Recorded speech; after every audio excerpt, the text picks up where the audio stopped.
mulai. Assalamualaikum warahmatullahi wabarakatuh. Waalaikumsalam warahmatullahi wabarakatuh. Oke, selamat sore semuanya. Apa kabar Anda hari ini? Ya, semoga semua dalam keadaan sehat walafiat, tak kurang satu apapun ya. Anda sehat, keluarga sehat.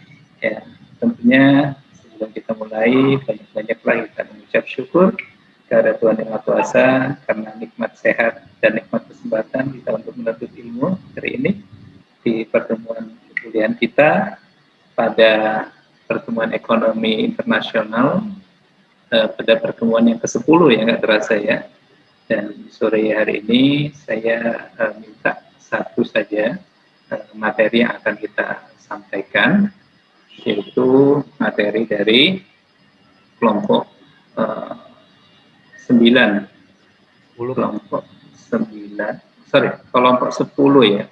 Kelompok 10 yaitu pasar valuta asing yang akan disampaikan oleh Zidan Nata Al-Madani ya. Kepada saudara Zidan Nata Al-Madani dipersilahkan untuk memulai. Silakan. Saya mulai. Bismillah. Assalamualaikum warahmatullahi wabarakatuh. Waalaikumsalam warahmatullahi wabarakatuh. Waalaikumsalam warahmatullahi wabarakatuh. Pertama kita panjatkan puji dan puja syukur kepada Allah Subhanahu wa taala. Karena karunia-Nya kita masih bisa berkumpul dalam kuliah Ekonomi Manajemen Internasional. Dan kita juga baginda Nabi Muhammad SAW yang telah membawa kita dari zaman gelap gulita jadi zaman terang benderang. Yang terhormat Pak Sun dan teman-teman semua. Perkenalkan, nama saya Zidan Nata Al-Madani, semester 3.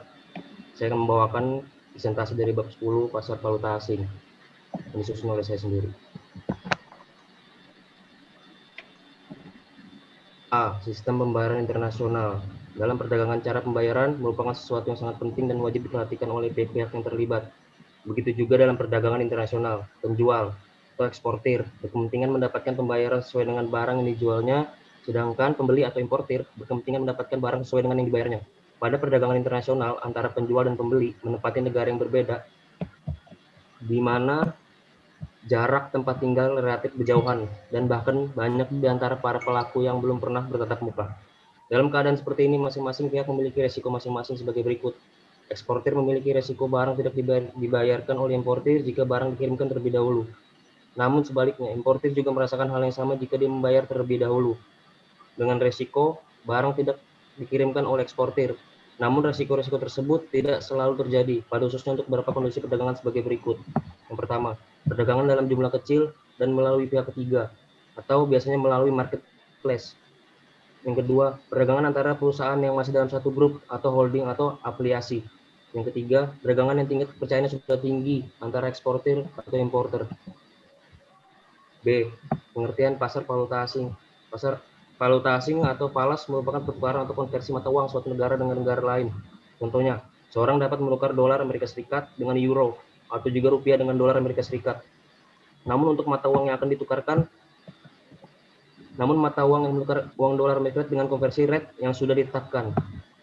Transaksi valuta asing dapat terjadi di pasar valuta asing, juga dikenal sebagai pasar falas. Pasar falas merupakan tempat pertukaran berbagai macam mata uang yang berbeda.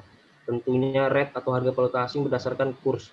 Kurs merupakan harga mata uang yang akan ditukar dengan mata uang lainnya yang berlaku di suatu negara. C. Fungsi dan organisasi pasar falas. Pertama, ada fungsi. Alat tukar dan pembayaran internasional. Valuta asing sangat penting dalam perdagangan internasional seperti ekspor dan impor. Valuta digunakan sebagai alat dalam melakukan tukar-menukar barang atau jasa dengan negara lain. Ada juga alat pengendali kurs. Dengan adanya pasar falas, maka pemerintah juga dapat mengendalikan kurs. Apakah mata uang negara tersebut melemah atau menguat? Contohnya, dengan adanya kurs rupiah ke dolar, kita tahu bahwa nilai tukar rupiah semakin naik atau semakin menurun. Sehingga kurs dalam falas dijadikan patokan untuk mengendalikan nilai mata uang suatu negara.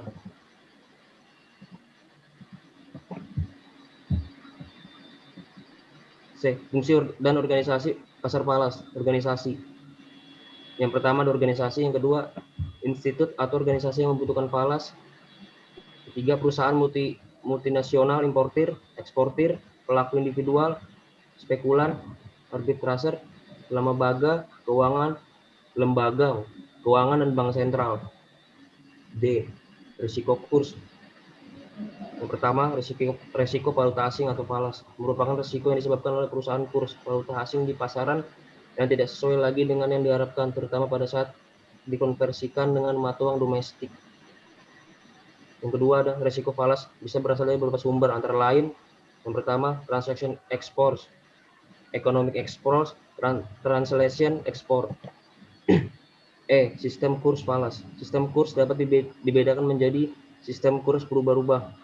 Yang pertama ada sistem kurs yang berubah-ubah atau floating exchange. Kurs valuta asing yang terjadi di pasar bebas akan berubah sesuai dengan perubahan permintaan dan penawaran.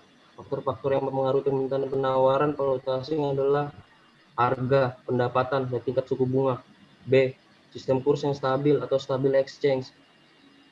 Kurs stabil ini dapat timbul secara aktif dan pasif. Secara aktif yakni pemerintah menyediakan dana untuk tujuan stabilitas kurs, stabilization funds. Sedangkan secara pasif yakni dalam suatu negara yang menggunakan sistem standar emas.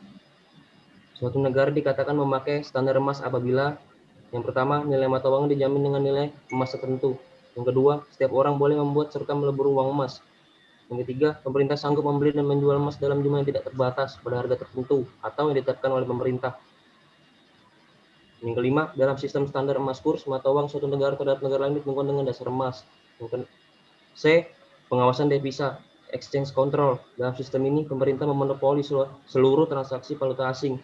Tujuannya adalah untuk mencegah adanya aliran modal keluar dan melindungi pengaruh dari negara lain. Dalam pengawasan pemerintah dapat menetapkan kurs satu mata uang. Single exchange rate system, yaitu hanya satu jenis kurs saja, tidak tergantung pada tujuan penggunaan devisa. Multiple exchange rate system, yaitu lebih dari satu macam kurs tergantung dari tujuan penggunanya. Jadi ringkasannya, jadi pasar valuta asing atau sering disebut dengan falas itu disebut adalah mata uang yang diakui, dipakai, dan diterima sebagai alat pembayaran dalam perdagangan internasional.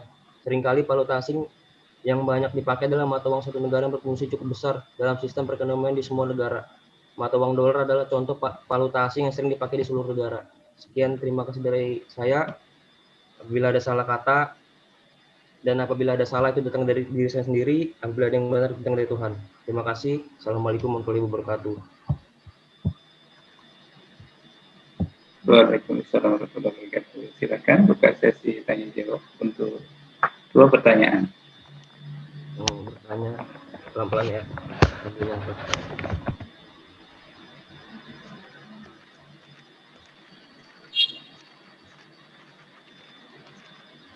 Oke, untuk yang lain silakan mau bertanya tentang valuta asing. Silakan. Bisa melalui chat, bisa langsung disampaikan.